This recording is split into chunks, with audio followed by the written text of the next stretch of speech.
राधे राधे मित्रों, जय श्री कृष्णा। आज मैं फिर से हाजिर हूँ आपके सामने एक नई वीडियो लेके अपने श्रीमद् भागवत गीता की। लास्ट वीडियो में हमने सीखा था 21वें श्लोक, अध्याय 2 के 21वें श्लोक का, जिसमें भगवान श्री कृष्ण अर्जुन को बताते हैं कि किस तरीके से आत्मा एक ही है, आत्मा अजर अमर अविनाशी है, उसको नष्ट नहीं किया जा सकता है। तुम युद्ध करो, तुम सबको मारो।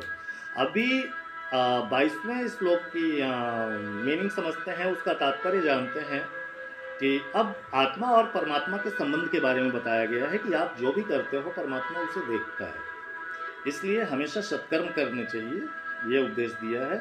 और अपने कर्म से कभी विमुख नहीं होना चाहिए। जो करना है, जिस कर्म के लिए आप बने हो, वो कर्म करना ही चाहिए।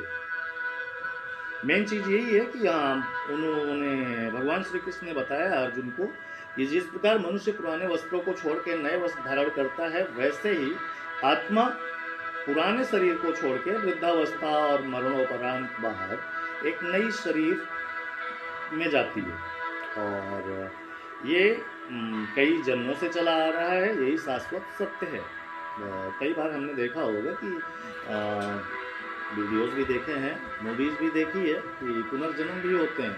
तो सेम चीज़ भगवान कृष्ण भी बताते हैं यहाँ पे अर्जुन को। वो कहते हैं कि अणु आत्मा द्वारा शरीर का परिवर्तन और ये सब निश्चित है। शरीर परिवर्तित होता है, परिवर्तन ही प्रकृति का नियम है। इस बारे में बताते हैं कि जिस प्रकार बाल्यावस्था, कौमार्यावस्था और तरुणावस्था, उसके बाद वृद्धावस्था, ये 4 अवस्थाएं पार करने के बाद आत्मा फिर से एक नए शरीर में चली जाती है। वो साइकिल चलता रहता है। ये चीज़ बताते हैं भगवान श्री कृष्ण अर्जुन को। अब संबंध आत्मा और परमात्मा का संबंध कैसा है, वो चीज़ें जानते हैं। उसके लिए भगवान श्री कृष्ण ने कहा है कि श्वेताश्वतर और मुंडक, ये 2 ऐसे उपनिषद हैं जहाँ पे भगवान श्री कृष्ण आत्मा और परमात्मा के मित्रता के बारे में बताते हैं। आइए जानते हैं उसको।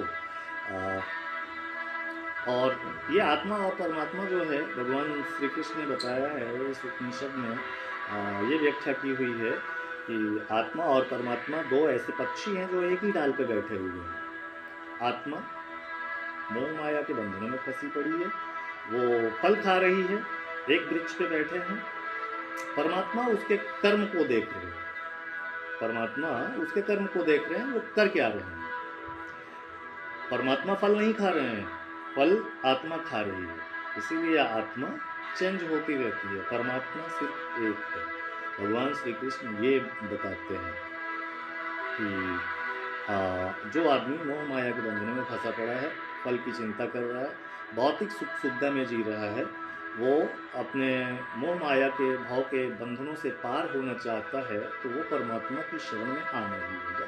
ये सार है उनका। और अर्जुन जब युद्ध के लिए मना करते हैं कि हमें युद्ध नहीं करना है, भगवान हमें माफ़ करो, हम कहीं जाके रह लेंगे, तो उन्हें उनका कर्तव्य बताते हुए भगवान श्री कृष्ण यही उपदेश देते हैं। यहाँ पे उन्होंने कहा है कि अपने पितामह और गुरु के देहांतरण पर शोक न प्रकट करें, अपितु इसे धर्मयुद्ध में उनके शरीर का वध करने में प्रसन्न होना चाहिए कि उन्होंने उनकी आत्माओं को मुक्ति दी। वो कहीं अपने अनुसार, अच्छी आत्माओं के अनुसार वो कहीं अच्छे शरीर धारण करें और पुनर्जन्म को प्राप्त हों।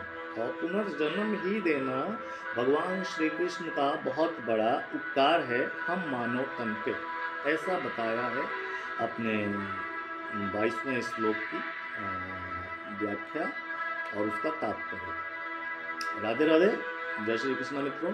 चलिए शुभरात्रि, मिलते हैं अब अपने नेक्स्ट वीडियो में अध्याय 23 के साथ, श्लोक 23 के साथ, अध्याय नंबर 2। जय श्री कृष्ण।